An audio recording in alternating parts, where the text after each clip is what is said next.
Welcome back, everybody. It's Zach here, bringing you guys another fantasy football video. This one I'll go over the Week 3 waiver wire. I'll go through each position, so quarterback, running back, receiver, and tight end, along with some defensive options, and just sort of tell you guys who you guys should be looking to add ahead on your rosters ahead of Week 3. Obviously, a lot of things happen in Week 2 that are going to shake things up and really necessitate some changes for our rosters heading into Week 3. And I think there's actually a lot of guys here that are worth taking a look at. I don't think there's any headliner to this list here. There's nobody that you should be looking to dump all of your fab on.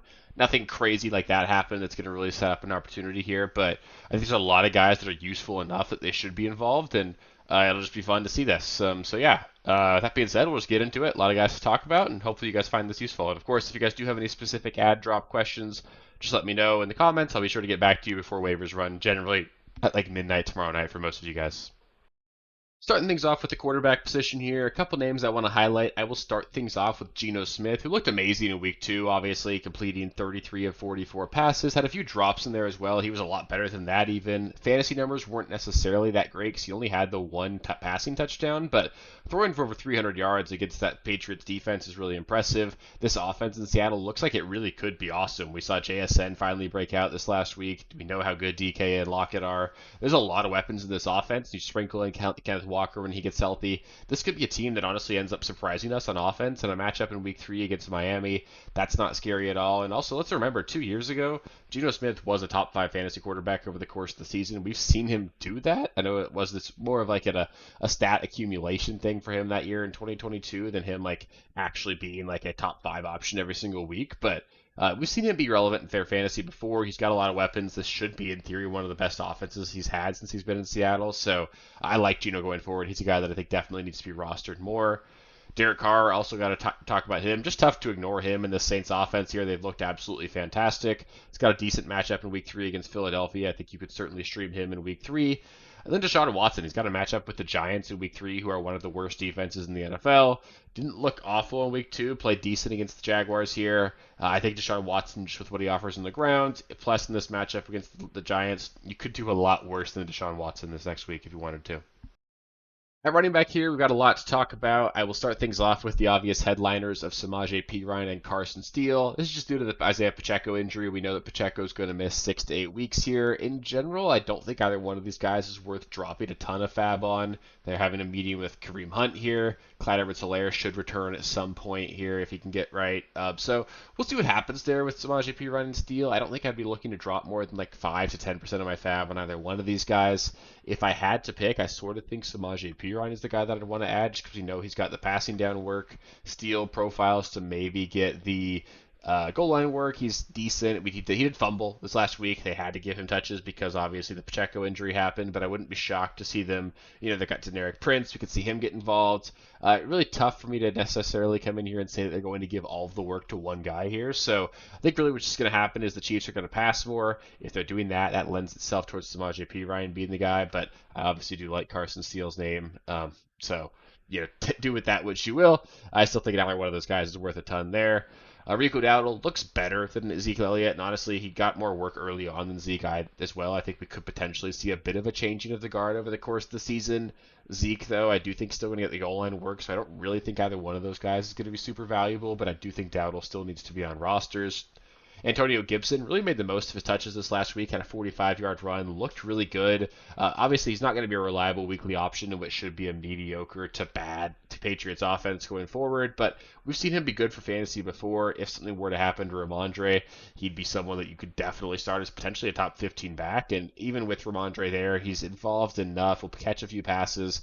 You could start Antonio Gibson in a pinch if you needed to. Ty Chandler, sort of the same things with Antonio Gibson. Made the most of his touches. He's the clear backup to a running back ahead of him, but if there were an injury, he'd be really good. The Vikings look good on offense, actually, which is promising for Chandler, and we know Aaron Jones historically isn't necessarily the kind of guy that holds up over the course of a full season, so Chandler could certainly get his shot at some point this year.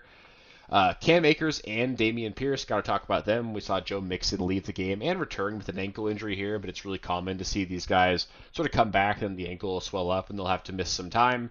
If that happens, both Cam Akers and Dameon Pierce will be in line for more touches. We saw Dameon Pierce miss Week 2 here with an injury himself. Hamstring injury, tough to know if he'll be ready in Week 3, but he looked really bad last year. I don't think the Texans want to involve Dameon Pierce very much. Cam Akers looked really good in the preseason. I think he could potentially get a little bit of exposure here, a little bit of work. He was a kind of popular like last round pick for myself in best ball this season, just in case something ever happened to Mixon. I think Cam Akers is a guy that should be rostered. You could potentially start next week if Joe Mixon misses. Ray Davis looks really good for the Buffalo Bills. He really could be a stud if James Cook went down.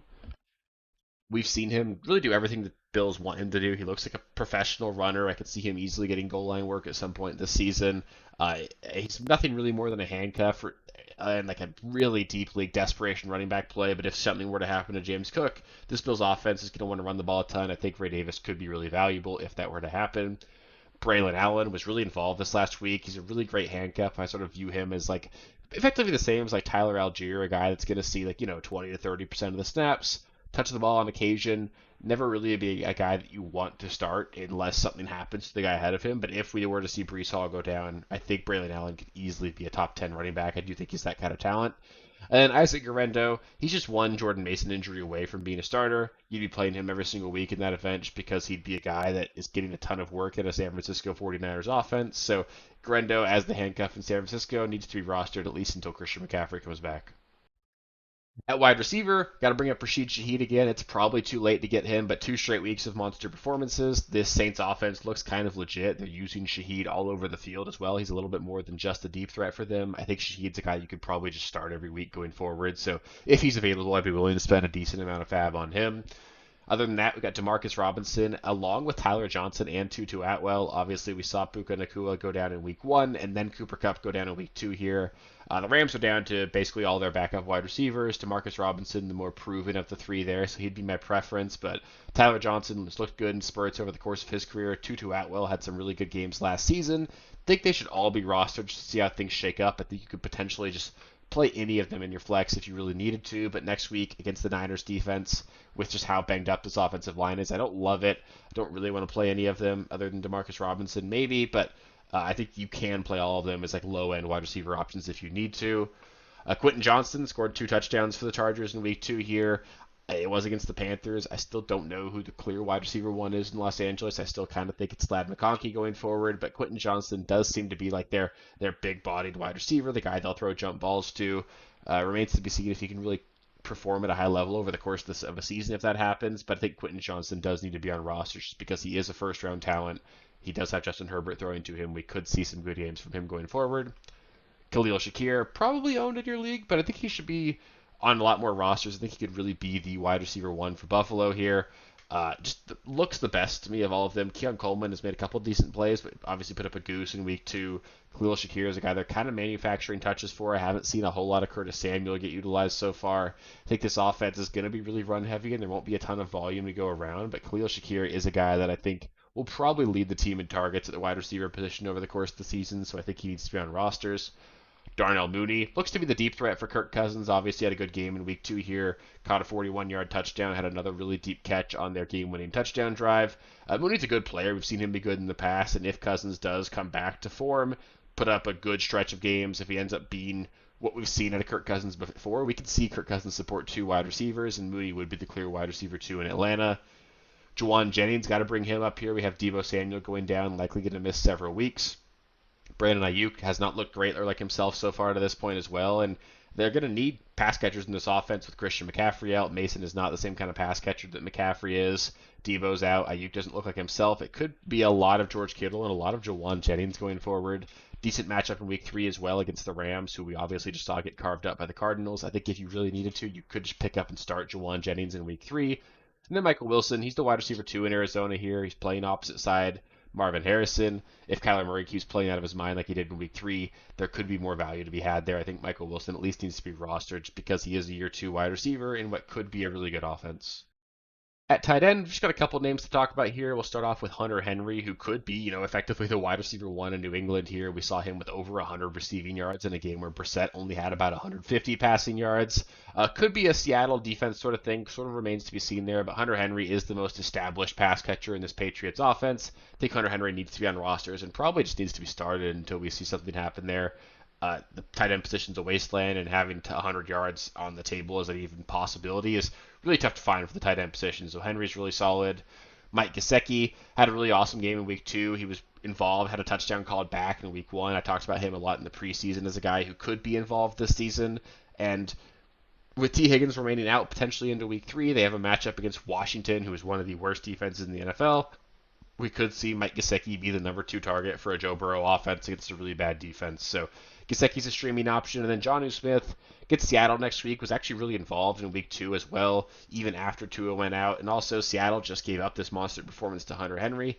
A little early in the season to sort of identify those trends or not, but if Seattle ends up just being a tight end funnel, a defense that really lets you throw the ball to the tight end, I think Jonnu Smith could have a pretty solid game here, and it makes a lot of sense when you've got Waddle and Tyreek running the ball or taking the top off the defense. There should be a lot of room for Jonnu to operate underneath here, so I think Jonnu Smith's a decent streaming option, even though I don't think the Dolphins are going to do a ton on offense without Tua out there.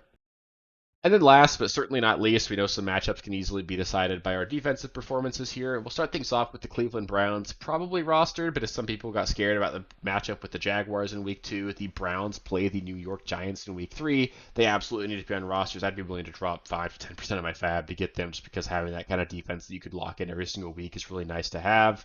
The Packers, that we just saw them turn over Anthony Richardson several times in week 2. They play Will Levis in week 3. There's obviously a lot of room for Will Levis to make mistakes, and the Packers could be the beneficiaries there. And then the Raiders, probably my favorite ad here, only rostered in 7% of the league because they obviously played the Ravens in week 2. They play Carolina, Cleveland, and then Denver over the next 3 games. They're also a pretty good defense as well, so I think the Raiders would be the defense that I would prioritize grabbing, but certainly not a bad option. There's a lot of these options here, and I do think the Raiders with their pass rush, with this string of matchups, would be my preferred targets here, just in terms of availability and matchups going forward. So that'll do it for the week 3 waiver wire here. Hopefully you guys found these useful. If there were any players that I missed or forgot to mention or didn't talk about enough, just feel free to let me know in the comments. I'll be happy to give you guys more information on those guys. Up next, tomorrow, you guys will get the trade targets video. I will go over players I'm looking to buy low and sell high on. Obviously, trading is one of my favorite things to do in fantasy. I'm generally near the top of my league in terms of trades made every single season. I try to make a trade every few weeks in all of my leagues here. I'm just all over it. I'm trying to make trades all the time, and it's really fun for me. It's one of my favorite videos to make as well. So stay tuned for that one. Hopefully you guys enjoy that. And then, of course, there will continue to be more content every single week. We'll go over starts and sits later on in the week. We've got the live stream Sunday mornings. There will be 4 to 5 videos every single week, all regular season. So just make sure you subscribe to the channel. That way you don't miss any of that, and we can be along for the ride all season long to get ourselves some championships here. So yeah. Really appreciate you guys. If you made it this far in the video, please do give me a thumbs up. Just helps me out quite a bit. And then, yeah, beyond that, I'll catch you with the next one. Peace. Thank you guys for watching. If you haven't already, please be sure to subscribe to the channel, like the video, check out these other videos here if you haven't. If you want more content, please feel free to follow me on Twitter @RealSteelFFB. I'll be more active on there as the season goes on. Thanks. Catch you later.